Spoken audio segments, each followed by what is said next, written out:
Bill Hartzer, and this is the Digital Marketing with Bill Hartzer podcast.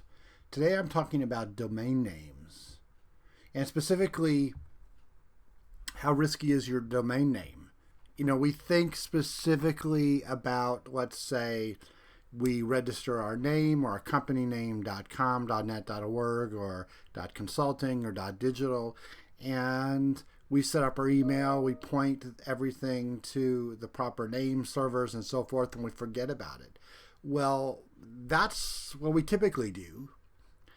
And however, there's a lot more to domain names than just getting your name and setting up email and so forth, and maybe your name servers. So I'm going to go through some things today that you should be aware of, or ask maybe your IT people or your whoever takes care of your website, that we want to make sure that everything is set up properly, because a lot of the settings and domain name settings can, number one, maybe cause you to lose your domain name. And how bad, would that be if all of a sudden you lose your domain? And, then your website doesn't work and your emails don't work and so forth. You could get a UDRP filed against your domain name. And you could actually be sending emails, but no one actually gets your emails. You think you're sending them, but there's not, people are not receiving them. So, or they're already going into spam all the time. So let's take a look at my domain name as a sample in a new product that I've been working on called DN Protect. And basically I created the algorithm behind the DNP Score. And there are certain things that we look at to make sure that everything is set up properly, and and so forth. So let's put billhartzer.com in here, and let's check it. I'm going to talk through this. Essentially, because of the fact that we've already run the DNP score recently for this domain name, we already have the data on file, so we can present it to you very quickly. The DNP score is kind of like your credit score for your, personal credit score. For when we think about mortgages, or applying for a car loan, or doing or a credit card or so forth, DNP score is actually specifically for your domain name. So we're looking for issues with that, and you start off essentially with a 400 score, which is halfway between good and bad, and based on different issues that are or settings and so forth, or issues that are found, either your score goes up a certain number of points or your score goes down a certain number of points. Let's look at a sample score. And again, these are samples, but I want to talk through this. One of the, these are all essentially important factors that we need to consider with our domain and our domain name. And so not necessarily in any particular order of importance, but I'm going to go through those. So the DMARC. DMARC actually stands for Domain Keys Identified Mail. So essentially, DMARC is a series of characters, basically, that is set in your essentially in the DNS of your domain name, and essentially is an email authentication method. It's designed basically to detect forged email addresses. And so basically what happens is someone can, or a hacker or somebody doing phishing, they can start sending emails, but they can forge or pretend that they're your domain name, and that the email is coming, they pretend that it's coming from your particular domain name, and they'll send it out on your behalf. Well, if you have DMARC set up, then they can't really forge your domain name. They can't fake that. It's much more difficult for them to fake that email is coming from you. So basically, that's it is really important to actually make sure you have a DMARC record set up. And so especially if obviously if you're sending any email from that domain name, that needs to be set up. And basically it can protect you and your company. The DNSSEC is something that a lot of people probably have not realized that it's available. And DNSSEC actually specifically stands for Domain Name System Security Extensions. So DNSSEC actually helps secure certain types of information in the domain name system. So basically, when you type in a domain name, let's say billhartzer.com or google.com, we don't know, your computer here when at my house or in my home office or what on my cell phone, it doesn't know where google.com is. So it has to use the domain name system, the DNS system, to figure out, okay, what we got to go find google.com. What server do we need to get the information from? Well, the domain name system basically is that's the system that does that lookup. What happens is we want to make sure that that information going back and forth is actually secure and is encrypted. If it's not, then a lot of things can happen. But and if it's not set up properly and not secure. So basically, it's a matter of calling your registrar, whether it be GoDaddy or Epic or Fabulous or Network Solutions, and asking them to enable DNSSEC on your domain name. And that is a one-time task, and it's either enabled or it's not. And so there's two, you can either, in some cases, you can log in and enable it yourself, or in other cases, for certain registrars, I have found that it had to be manually enabled. And in certain registrars I've contacted, the support, main level support people did not know what it was, and which is surprising, but it turns out that they had to enable it with a support ticket. So you can either, depending on the registrar, DNSSEC needs to be enabled. So basically the other part, an issue is, whether your domain name is on an email blacklist, and the meaning that if somebody sends email from your domain and it's marked as spam over and over again, and abuse reports have been sent, it turns out that your domain can be put on an email blacklist, and meaning that basically if you could still send and receive email, but when you send it, if you're on an email blacklist, the people who you're sending it to may not get that email. We want to make sure that you're not on any email blacklist, so the domains are not. Whether that, I will also look at whether that domain is currently registered, the domain create date. I'll talk a few minutes about the domain create date and why that's important for maybe digital marketing or SEO or purposes and so forth. And then the expiration date as well. And obviously, if it's going to expire soon, you want to make sure you renew it. Different statuses, domain name statuses. So a little bit about trademarks. This system, the DNP Score, looks at trademarks and whether a trademark are issues. Essentially, if you have a trademark on your company name or a product, then and you're using that domain, ideally you would have a company name, and your domain name would be would actually be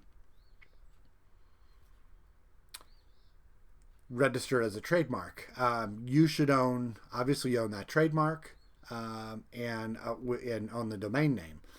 There comes a time where there can be issues, basically, if it comes down to the fact that you own the trademark and somebody else owns the domain name, or you own the domain name and somebody else owns the trademark. That can be an issue that could lead to potential UDRP.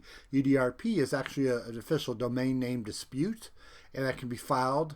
And there's a system for basically determining, who is the proper owner of a domain name, and that can lead into trademark issues. And when the domain name was registered versus when the trademark was registered, and so forth.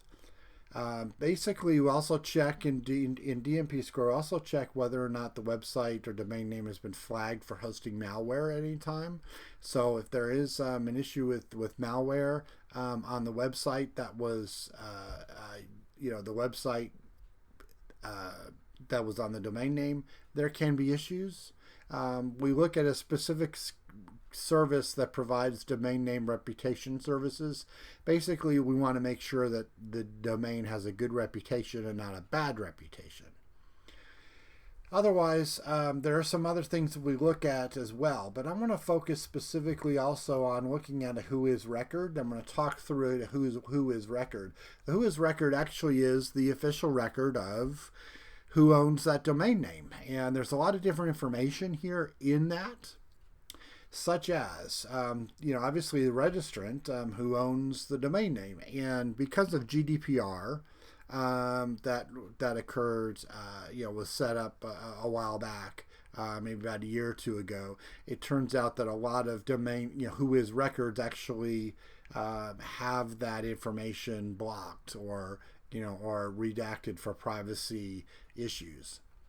That's fine. And there are ways, and there must be a way for somebody to contact the owner of the domain name. That said, in most cases, if it has been redacted, you can actually go to the registrar where that domain name is registered, and actually they will provide you that information. For example, if the domain is a GoDaddy, registered at GoDaddy, and registrar is at GoDaddy, you can actually go to who.godaddy.com and put in the domain name there directly, and in that case you will find that they will give you most likely the actual information. I'm looking at domain tools, and this is a common Whois record. So that said, the registrar is domain.com, and then their name, their email address and phone numbers listed. The registrar is actually listed the name server. So name servers actually are where when you put in a domain name in the web browser, or for example on email, when you send an email, it needs to know what's basically the servers where they need to go, and in order to get the information that's on the domain. For example, if and that's where the domain is hosted, for example, and where the email is hosted, all that information. And let's look at dates. So let's talk a little bit about dates. A domain name has been around obviously for a long time. This one is, I'm looking at right now, BillHartzer.com was registered in February of 2001. It's been around for a while. So since I have been posting and there has been content for that long, it is a fairly trusted domain because it's been around for so long. Then we look at, we have an expiration date of 2021. Basically, I do recommend that you register your domain name for at least maybe 2 years in advance. It's worth recommend. Also, and even 10 years in advance. Epic.com, EPIK.com offers a forever registration, which basically means for a one-time fee of a couple $100 that you can actually register your domain name forever, and you will never essentially lose your domain name. It will not expire. So if you do have a domain that you do not want to lose, I do recommend that you register it for a few years. That said, other information that the Whois Record has is, obviously the create date. So basically, what happens is if you don't renew your domain name, and what will happen is the domain will essentially go on hold, and you will have a period of time where you can, or the domain name owner can, pay a fee and re-register it. And essentially, it's they get the domain back and everything works again. The website is up and running and so forth. But if after that point, there are certain domain names and certain registrars that will put that domain name up for auction. And internally on there, like GoDaddy, for example, has their GoDaddy auctions, where these domain name owners had their chance to renew the domain name but for whatever reason, after 60 days or whatever the period of time is, they have not renewed it. So it's basically given a chance for anybody, before it actually drops, anybody can come and bid on that domain name, and if they still have not claimed the domain name and paid the fees, then the new owner or the new person who won the auction for that domain name will actually get it. And in that case, the create date does not change. So you can if you buy a domain name, then it will still look like that create date has not changed for at all, and that it never dropped. When it drops, it means that basically it is open, and anybody at any time can then register that domain name, even if it's a tenth of a second or 1/100th of a second after it becomes available. Anybody, it's first come first served to register that domain name. So that said, if it goes to the pending delete status and it drops at a certain date and time, it's available for anyone to register for the registration fee. There are back order services that allow you to get in line and tell a company that, hey, if this becomes available, I want you to register it on my behalf. And in that case, then if you place a back order on that domain name and that company gets it for you, then you pay a fee. Otherwise, it is basically free. If they don't get it for you, you don't pay. That said, there's a lot of competition for domain names that are highly desirable, and especially ones that maybe have content or traffic or something like that people do register. There are, you do have to be aware, though, at the same time, that there are trademark domains. So if there are domain names that drop or become available on auction that already have a trademark associated with them, then there's already registered trademark. Then if you were to get a hold of that domain name, then it most likely would be considered in bad faith, and you would lose that domain name potentially if somebody complained through or filed a UDRP, or I've seen companies just go ahead and sue people without going through the UDRP, domain name dispute. So that's where it can be kind of tricky. So that said, the create date, when a domain name drops and it becomes available, even if it's available for a tenth of a second or a 1/100th of a second, it's still dropped technically, and that create date will be not in the past. It'll be a brand new date whenever the date and time it was registered again. So basically, that depends on, that has, for SEO or search engine optimization purposes, that can have some effect if somebody were to buy a domain name and it has an old create date versus a new create date. One of my tips, and which is which is one thing that you can do, which for SEO or for digital marketing purposes. What I do recommend is if you buy a brand new domain name, maybe you make up a new brand, okay, and you put a brand new website on that. Well, I do recommend, and this is not necessarily a black hat technique, it's just one of those things that happens, is that when you have a brand new domain, what I do recommend is you go through the domain name auctions and you see if there are any related domain names from the industry that you're in that might, that are generic, that are not trademarked or anything, that might make sense for you to purchase.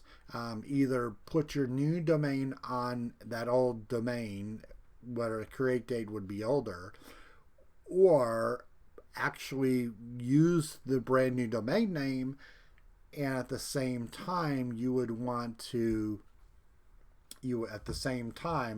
that create date is important. So what you would want to do is buy one that has an old create date and redirect it to the brand new domain name, and potentially there might be some traffic there. Might be ideally, if it's in your industry, if it's a direct match domain, there might be actually people who are just typing in. For example, if you were to buy, you were a bookstore and you bought books.com, well, people probably type in books.com, and even though if it redirected over to your website, you potentially get that traffic, and then you can determine whether or not you decide to use that books.com, or which is the generic word, or whether you decide to use your your company name.com, for example. It is worth it. I have seen. I wouldn't go crazy with it and buying hundreds or thousands of them unless you want to protect your mark, your trademark. But I do recommend you look at that as a potential issue and things to do. So that said, that's really the actual record. And a lot of times, because of GDPR, and a lot of registrars decided to automatically redact, for privacy issues, to redact a lot of the Whois data, like name, address, and phone number on Whois records. You can, in most cases, or in a fair amount of cases, you can go to the registrar specifically that's in the Whois record and look up the Whois there. They may give you the actual name and address. I know that in some cases, if it's not under Whois privacy, the domain name will actually be listed, and the email address and the name, address, and phone number will be listed. For example, if it's on GoDaddy and they're not opting into the GoDaddy privacy protection, which is an additional fee. So that said, wanted to also mention one more thing is when it comes to domain names, be aware that actually Google itself has something called Google Search Console, and you would want to make sure that you have set up your domain names there and verified them.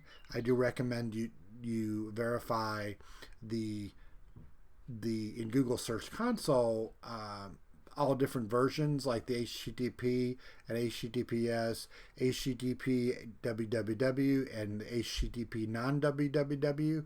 The same thing with HTTPS, domain.com, and HTTPS www, whichever version. You need to verify all versions, and then you also need to verify the domain property if you can as well. That will cover all the possible subdomains that are set up on there. Now, similarly, we have Google Postmaster Tools. And Google Postmaster Tools are essentially more information about your domain name, but when it comes down to very specifically your email, on the email side of things. Now, you can verify your domain name with Postmaster Tools. I do recommend doing that. I I have verified them.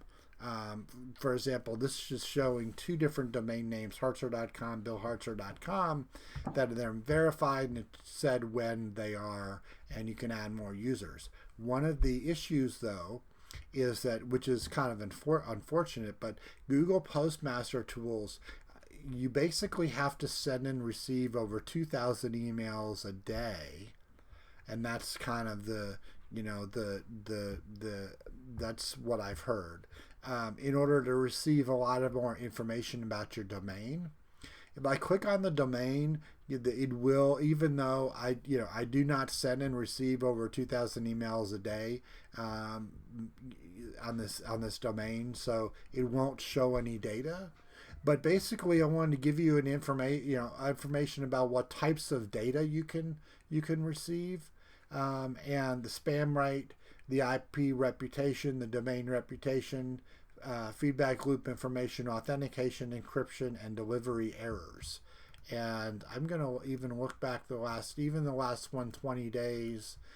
There's no information because I don't really send and receive enough emails on this particular domain name.